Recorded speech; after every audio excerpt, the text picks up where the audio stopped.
Welcome back guys. इससे पिछले video के अंदर हम एलोक्वेंट को डिस्कस कर रहे थे कि एलोक्वेंट क्या है, उसके क्या प्रोज हैं, कॉन्स हैं, क्वेरी बिल्डर के क्या प्रोज कॉन्स हैं, ठीक है। और आज की इस वीडियो के अंदर हम फर्दर रिज्यूम करते हैं। ये हमने देखा 3 वेज से हमने डेटाबेस के अंदर एंट्री की, using Eloquent, using query builder and using raw queries, right. और मैंने आपको बताया कि हम एलोक्वेंट को ज़्यादा यूज़ करेंगे, ठीक है। मैंने आपको इसके एक्चुअल यूज़ केस भी बताए हैं। तो अगर आपने प्रीवियस वीडियो नहीं देखी तो मैं आपको रिकमेंड करूँगा कि आप प्रीवियस वीडियो देखें, वहाँ पर मैंने ये चीज़ें एक्सप्लेन की हैं, ठीक है। और जिस तरह से मैंने आपको बताया कि हम एलोक्वेंट यूज़ करेंगे, तो मैं यहाँ पे इसी को कॉपी करके यहाँ पे नीचे ले आता हूँ और इसको अनकमेंट कर देता हूँ, ठीक हो गया। अब मेरे पास यहाँ पे इस टेबल के अंदर एंट्री होगी, ठीक है। यहाँ पे मैं गया और यहाँ पे मैंने किया लेट्स से गेट रिफ्रेश।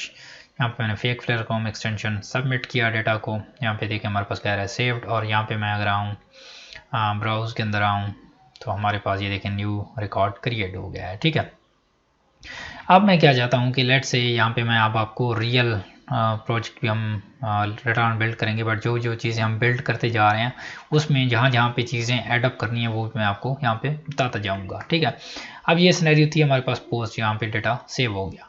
अब लेट से यहाँ पे हमारे पास यहाँ पे रिफ्रेश किया, दोनों हमारे पास एम्प्टी हैं, ठीक है। और अब अगर यूज़र डेटा को यहाँ पे सबमिट कर देता है विदाउट फिलिंग द फॉर्म, तो इस चीज़ को आप किस तरह से मेक श्योर करेंगे। सो लेट्स सबमिट करें। यहाँ पे ये देखें एरर दे रहा है, SQL integrity constraint violation 108 column title can not be null, ठीक है। तो ये चीज़ क्या हो रही है, बेसिकली हमारी डेटाबेस ये एरर थ्रो कर रही है कि आप डेटाबेस के अंदर जिसके अंदर एंट्रीज कर रहे हैं आपकी डेटाबेस के अंदर, आप इन चीज़ों को नल नहीं छोड़ सकते। क्यों नहीं छोड़ सकते? यहाँ पे अगर स्ट्रक्चर के अंदर आए तो हमने टाइटल को बताया था कि ये नल ना हो, ठीक है। नलेबल हमने डिफाइन नहीं किया था। डिस्क्रिप्शन का ये भी नल ना हो, ठीक है। तो इसी तरह से यहाँ पे हमारे पास लार्वेल के अंदर हमने क्या करना है, जब एम्प्टी डेटा आएगा तो उसको हमने किस तरह से हैंडल करना है। अगर हम यूज़र को इस तरह से दिखाएंगे तो यूज़र को समझ नहीं आएगी, क्योंकि हम तो टेक्निकल हैं, हमें पता है कि ये चीज़ क्यों आ रही है, बट जो यूज़र है उसको हमने एक डिस्क्रिप्टिव मैसेज देना है। और देन उसके बाद हमने ये भी बताना है कि ये वाली जो चीज़ें हैं ये आपने फिल करनी है, अदरवाइज यूज़र को हमने डेटा प्रोसेस भी नहीं करने देना, ठीक है। बैक आते हैं और देन यहाँ पे आप कहते हैं कि मैं इधर कर देता हूँ इंस्पेक्ट एलिमेंट के अंदर आऊँ, तो यहाँ पे मैं क्या ऐड कर देता हूँ रिक्वायर्ड एट्रीब्यूट, ठीक है। तो मैं यहाँ पे ऐड कर देता हूँ रिक्वायर्ड। आपने ये HTML टैग है, आपने पढ़ा होगा, किसी भी इनपुट को मैंडेटरी बनाने के लिए यूज़ होता है। अब मैं सबमिट करूँ तो यहाँ पे कह रहा है please fill out this field, ठीक है। और यहाँ पे अगर मैं रिफ्रेश करूँ तो ये हमारे पास यहाँ पे लूज़ हो जाएगा फिर से, ठीक है। अब मैं इसको स्टिल अगर कंटिन्यू करना चाहता हूँ तो मैं यहाँ पे क्रिएट के अंदर आऊँगा। क्रिएट ब्लेड मैंने ओपन किया और यहाँ पे मैं क्या करता हूँ, यहाँ पे रिक्वायर्ड लगा देता हूँ, रिक्वायर्ड, और देन इसके अंदर भी मैं रिक्वायर्ड डाल देता हूँ यहाँ पे, ठीक है। रिक्वायर्ड सेव करें, लेट्स गेट रिफ्रेश, और सबमिट करूँगा तो यहाँ पे बोथ पे कहेगा कि ये रिक्वायर्ड है। बट मैं यहाँ पे क्या करता हूँ, इंस्पेक्ट एलिमेंट करता हूँ। हमने फ्रंट एंड वैलिडेशन लगा ली है, बट आपने हमेशा बैक एंड वैलिडेशन भी लगानी है। क्यों कि लेट्स से ये आपने रिक्वायर्ड लगाया था, यहाँ पे जो हैकर है उसको पता है कि यहाँ पे इस तरह से आप इसको रिमूव कर सकते हैं। तो यहाँ पे भी आके इस तरह से यहाँ से रिक्वायर्ड को रिमूव करेगा तो आपका ये फॉर्म सबमिट करें तो यहाँ पे ये देखें आपकी वैलिडेशन ख़त्म हो गई और आपका फॉर्म फिर भी सबमिट हो रहा है। तो इस वजह से हमेशा आपने बैक एंड साइड पे वैलिडेशंस पे रिलाई करना होता है rather than the front end, ठीक है। फ्रंट एंड पे भी आप कर सकते हैं, इस तरह से हमने किया, बट अब हम बैक एंड पे भी इस चीज़ को इम्प्लीमेंट करते हैं, ठीक है। इसको इधर ओपन कर लूँ ओके सॉरी। सो यहाँ पे अब हमारा जब कंट्रोल आएगा, हमने पहले चेक करना है क्या हो हमारे पास एम्प्टी वैल्यूज़ आ रही हैं, ठीक है। तो उसके लिए यहाँ पे हमने एक रिक्वेस्ट ऐड की थी जिससे हम अपनी वैल्यूज़ को गेट कर रहे थे, टाइटल को गेट कर रहे थे, डिस्क्रिप्शन को। सिमिलरली हम क्या करेंगे, यहाँ पे वैलिडेशंस लगाएंगे, ठीक है। वैलिडेटिंग द यूज़र डाटा, ठीक है। अब यहाँ पे हमने चेक करना है क्या हमारे पास जो टाइटल है वो एम्प्टी तो नहीं है। तो PHP के अंदर क्या करते थे, हम यूज़ करते थे कि चेक करते थे क्या हमारे पास जो टाइटल आ रहा है वो एम्प्टी तो नहीं है, ठीक है। बट लारावेल के अंदर ये चीज़ आपको खुद से करने की ज़रूरत नहीं है, लारावेल ने इसके लिए आपके पास वैलिडेशंस बनाई हुई हैं। तो आप क्या करें, यहाँ पे लिखें रिक्वेस्ट जो हमारे पास टॉप पे आ रही है, और देन उसके बाद लारावेल ने एक मेथड ऐड किया है वैलिडेट इस तरह से, ठीक है। और ये वैलिडेट हमारे पास एरे एक्सेप्ट करता है, और एरेज के अंदर हमारे पास एट्रीब्यूट्स और देन हमारे पास रूल्स होते हैं कि आप एक एट्रीब्यूट पे कौन सा रूल लगाना चाहते हैं, ठीक है। हमारा फॉर्म सबमिट हो रहा था, और अब एट्रीब्यूट कौन सा है, ये नेम एट्रीब्यूट है। नेम के अंदर हमने यहाँ पे क्या पास की हुई है, यहाँ पे क्या पास किया हुआ है, तो यही नेम हम यहाँ पे पास करेंगे। मैं कहूँगा टाइटल, और टाइटल पे मैंने कौन सा रूल लगाना है, ठीक है। तो मैं इस पर कहूँगा रिक्वायर्ड रूल लगा दो, रिक्वायर्ड, ठीक है, इस तरह से रूल लगा दो। और जब मैं अब इस फॉर्म को सबमिट करूँगा, यहाँ पे मैंने किया सबमिट, यहाँ पे कह रहा है कि आपका ये फिल करना है आपको लाजमी, और मैं यहाँ पे क्या कर देता हूँ, यूज़र आया यहाँ पे इसने ख़त्म कर दिया। उसके बाद देन सिमिलरली यूज़र यहाँ पे भी आया, उसने भी यहाँ के ख़त्म कर दिया, इसके अंदर नहीं मौजूद है, रिमूव कर दिया। अब जी मैं सबमिट करूँगा, सबमिट किया तो यहाँ पे जी फिर से वापस आ चुके हैं हम रिटर्न बैक इसी पेज पे। क्यों? क्योंकि लारावेल ने उसको प्रोसेस नहीं करने दिया, ये लारावेल ने यहाँ पे रिक्वेस्ट वैलिडेट किया, और क्या हुआ कि इसने रिटर्न बैक कर दिया हमें, क्योंकि ये हमारे पास रिक्वायर्ड था, ये लाजमी टाइटल डिफाइन करना है, अदरवाइज लारावेल आपको रिडायरेक्ट बैक कर देगा, ठीक है। और रिडायरेक्ट बैक करके हम यहाँ पे अपने एरर मैसेजेस को भी शो कराना चाहते हैं कि क्या एरर आया जिसकी वजह से फॉर्म को सबमिट नहीं हुआ, यूज़र को भी तो बताना है ना, ठीक है। तो उसके लिए आप यहाँ पे जाएँ लारावेल डॉक्यूमेंटेशन, या फिर डायरेक्टली आप सर्च कर सकते हैं लारावेल एनी एरर। मैं यहाँ पे सर्च करता हूँ लारावेल एनी एरर, ठीक है। यहाँ पे क्लोज करें और यहाँ पे लिखें लारावेल एनी एरर, इस तरह से करें। और यहाँ पे ये देखें, पहले इस पे क्लिक करें सॉरी गाइस, ओके जी। अब हमारे पास बेसिकली क्या हो रहा है, हाँ यहाँ पे मैं एरर मैसेज कॉपी कर लूँ, सॉरी गाइस मैंने आपको बताया था मेरा गला ख़राब है, तो और रमज़ान भी चल रहा है तो मैं पानी भी नहीं पी सकता क्योंकि मेरा रोज़ा है अल्हम्दुलिल्लाह। तो ये बेसिकली हमारे पास एरर है, ठीक है, जिससे आप जितने भी एरर्स आपके एप्लीकेशन के अंदर आ रहे होते हैं आप उनको प्रिंट करा सकते हैं। मैं यहाँ पे इसको पेस्ट करके एक्सप्लेन भी करता हूँ ठीक है। अब हम इसलिए यहाँ पे क्या करें, एक इफ़ कंडीशन लगाई है जिस तरह से हम ब्लेड डायरेक्टिव के ज़रिए लगा सकते थे। उसके बाद यहाँ पे मैंने कहा एरर्स एनी, ठीक है, कि जितने भी जो भी एरर्स आ रहे हैं यहाँ पे आपने गेट करने हैं। उसके बाद अलर्ट डेंजर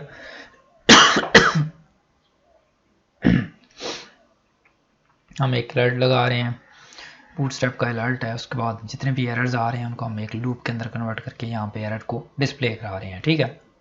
तो ये काम हो रहा है यहाँ पे।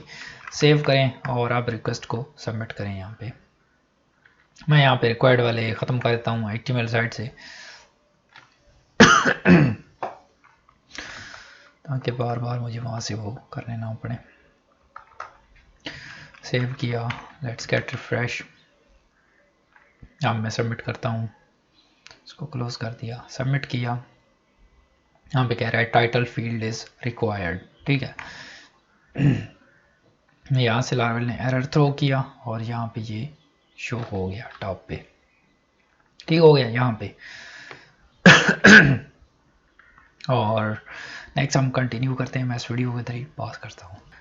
और हमारे पास लारावेल के एरर्स इस ब्लेड वाले सिंटैक्स से प्रिंट हो रहे हैं। तो बेसिकली मैंने आपको एक्सप्लेन किया है कि हम सारे एरर्स को यहाँ पे गेट कर रहे हैं। जितने भी एरर्स लारावेल एरर थ्रो करता है वो इसके अंदर हम गेट कर सकते हैं, यानी एरर्स। और यहाँ पे हमने फॉर ईच लूप लगा के इसको प्रिंट करा लिया। एक हमने यहाँ पे क्रिएट कर लिया अलर्ट, राइट। और यहाँ पे कहता है टाइटल इज़ रिक्वायर्ड।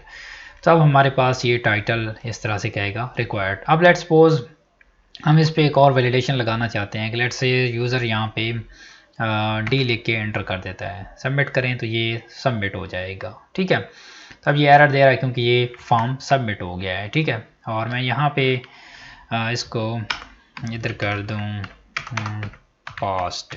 ठीक है, वैलिडेशंस पास्ट मैं कर देता हूँ, वैलिडेशंस और पास्ट। ठीक है, तो इसका मतलब क्या है कि वैलिडेशंस यहाँ तक पास हो रही हैं।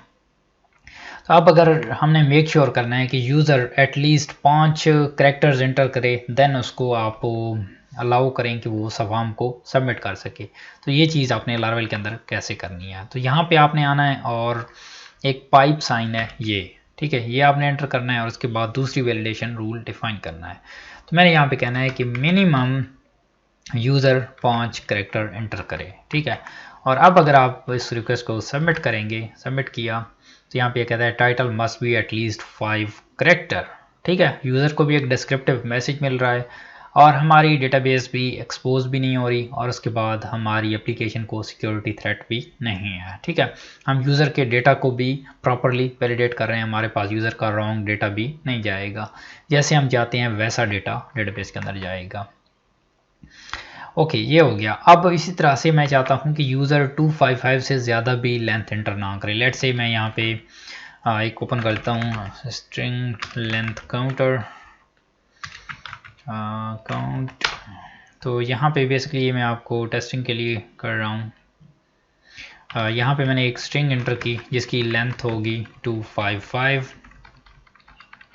ठीक है, ये मैंने एंटर की तो ये देखें जी मेरे पास अब एक स्ट्रिंग है जिसकी लेंथ क्या है 255 कैरेक्टर्स। ठीक है, मैं यहाँ पे आया, इसको रिमूव किया, इसको पास किया और अब मैं सबमिट करता हूँ तो यहाँ पे कहता है वैलिडेशंस आर पास्ड। ठीक है, और जिस तरह से आपको पता है कि यहाँ पे हमारी जो डेटाबेस के अंदर स्ट्रिंग कॉलम होता है वार कार्ड, उसका साइज़ भी 255 होता है। ठीक है, और अगर यूज़र इससे एक्सीडेड एक एक्स्ट्रा स्ट्रिंग एंटर कर देगा, लेट्स से गो बैक और इसमें मैं एक एक्स्ट्रा यहाँ पे स्ट्रिंग और ऐड कर देता हूँ, यहाँ पे मैंने ये ऐड कर दी, अब ये 256 हो गया। ठीक है, तो अब देखना क्या होगा, सबमिट किया, वैलिडेशंस नहीं है तो कहता है वैलिडेशंस आर पास्ड।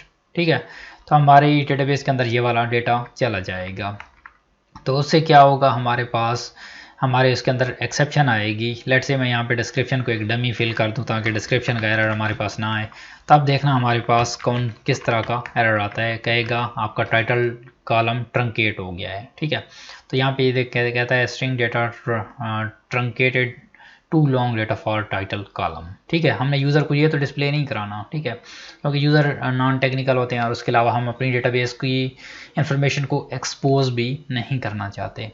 और अगर आप इसमें आप इसके let's suppose debugging turn off कर देते हैं, जो ये एरर्स वगैरह हैं ये शो ना हो, तो उस टाइम पे भी आपकी ऐप अनअवेलेबल हो जाती है, राइट। तो आप अपनी एप्लीकेशन को अनअवेलेबल भी नहीं करना चाहते, उसके अंदर रॉन्ग डेटा भी नहीं पुट करना चाहते, तो उसके लिए आपकी वैलिडेशंस मस्ट होना ज़रूरी है। तो यहाँ पे आप लगाएं मैक्स 255, इतनी एंटर कर सके और अब मैं यहाँ पे कंटिन्यू करूँगा तो वैलिडेट करेगा title must not be greater than 255। ठीक है, तो इस तरह से आप मल्टीपल वैलिडेशन लगा के अपना जो डेटा है उसको मोर सिक्योरली हैंडल कर सकते हैं। ठीक है, ओके जी, गोइंग बैक और यहाँ पे हम इसको वैलिडेट कर रहे थे यूजिंग पाइप साइन। तब मैं आपको रिकमेंड करूँगा कि आप ये पाइप साइन यूज़ ना करें, आप यहाँ पे एरे सिंटैक्स यूज़ करें। एरे सिंटैक्स भी वेरी सिमिलर है। ठीक है, सिमिलरली जिस तरह से हमने यहाँ पे लिखा टाइटल और यहाँ पे इसके अंदर आप अपने स्ट्रिंग पास नहीं करनी, आप इसके अंदर एरे पास करेंगे और हर रूल हर एक इंडेक्स को रिप्रेजेंट करेगा। लेट्स सपोज आप रिक्वायर्ड लिखना चाहते हैं, आप रिक्वायर्ड लिखें, देन कॉमा पास करके दूसरी मिनिमम और मिनिमम जो भी वैल्यू है और इस तरह से maximum.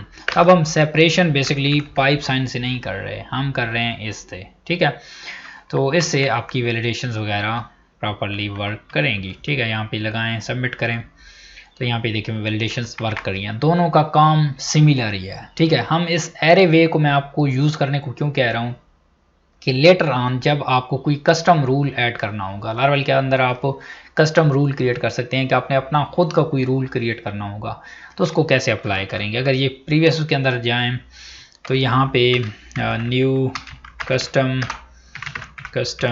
Rule new custom rule class, इस तरह से हमें डिफाइन करना पड़ता है। बट यहाँ पे तो ये एज अ स्ट्रिंग रीड करेगा, ठीक है। अगर हम यहाँ पे इसके अंदर एरे के अंदर होंगे तो यहाँ पे ये देखिए हम इसको एज अ PHP क्लास यहाँ पे रिटर्न करा सकते हैं, और ये जो रूल की क्लास होती है वो PHP क्लास होती है, ठीक है। इस वजह से मैं इसको आपको कह रहा हूँ कि आप इसको एज अ एरे फॉलो करें, ठीक है, तो आपको इन फ्यूचर मसला नहीं होगा। मे बी अगर एट दैट टाइम आपको लगता है कि आपके पास कोई भी इस तरह का रूल नहीं है, right, but later on let's suppose आपने यहाँ पे, मैं एक एग्जांपल देता हूँ, आपने 20 तरह की वैलिडेशंस लगाई हुई थी। अब वैसे तो इतनी होती नहीं है, बट लेट्स से कंसीडर कर लेते हैं, ठीक है। हमने हर सिनेरियो देखना होता है, ठीक है, लो भी देखना होता है और वर्स्ट केस सिनेरियो भी देखना होता है। तो अब लेट्स से आपकी बहुत सारी वैलिडेशंस हैं और अब आपको अचानक डिमांड आती है कि आपने एक कस्टम रूल ऐड करना है। तो अब आपके पास क्या सोल्यूशन होगा कि आपको फिर से ये एरे सिंटैक्स पे जाना पड़ेगा और हर जगह जहाँ पे भी आपने किया होगा उसमें आपको रीफैक्टर करना पड़ेगा। तो rather than doing this later on when you need this, so you can do this right now, right. सो इससे आपका टाइम भी सेव होगा और आप हमेशा इसी को फॉलो करेंगे तो आपकी इसी पे ग्रिप बन जाएगी। ठीक हो गया। अब ये हमारा टाइटल वैलिडेट हो रहा है, ठीक है। अब हम ये जो डिस्क्रिप्शन आ रही है हमारे पास, रिक्वेस्ट डिस्क्रिप्शन, इसको भी हम वैलिडेट करना चाहते हैं।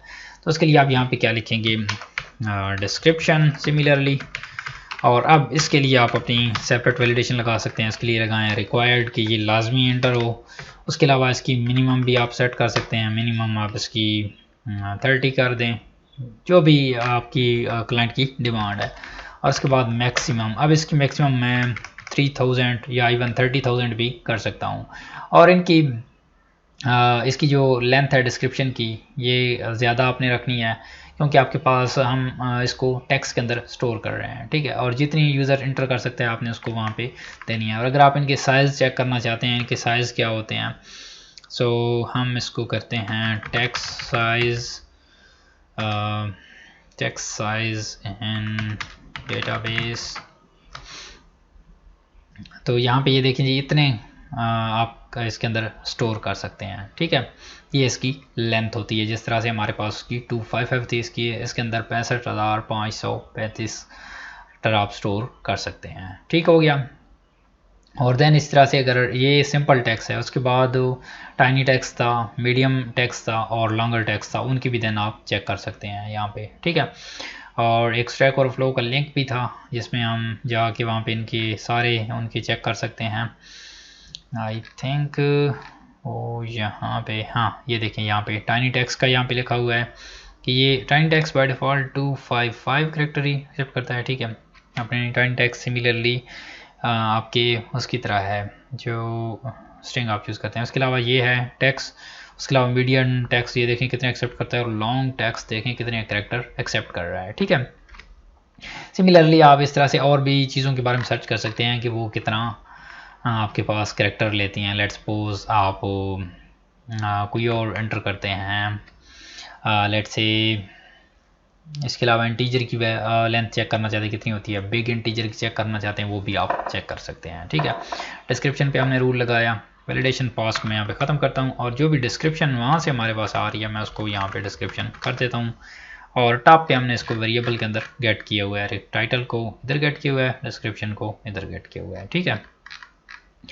ओके जी, अब हमारे पास ये हो गया और इसमें हमारे पास पोस्ट क्रिएट होगी और उसके बाद देन ये हमारे पास सेव्ड रिटर्न हो जाएगा। Let's try it, okay, submit this. और इसमें 30 का एरर आएगा क्योंकि हमारे पास हमने इसको 30 से भी ग्रेटर बनाना है। इस तरह से कर दें, सबमिट करें, तो अब हमारे पास ये डेटा सेव्ड आ रहा है, ठीक है।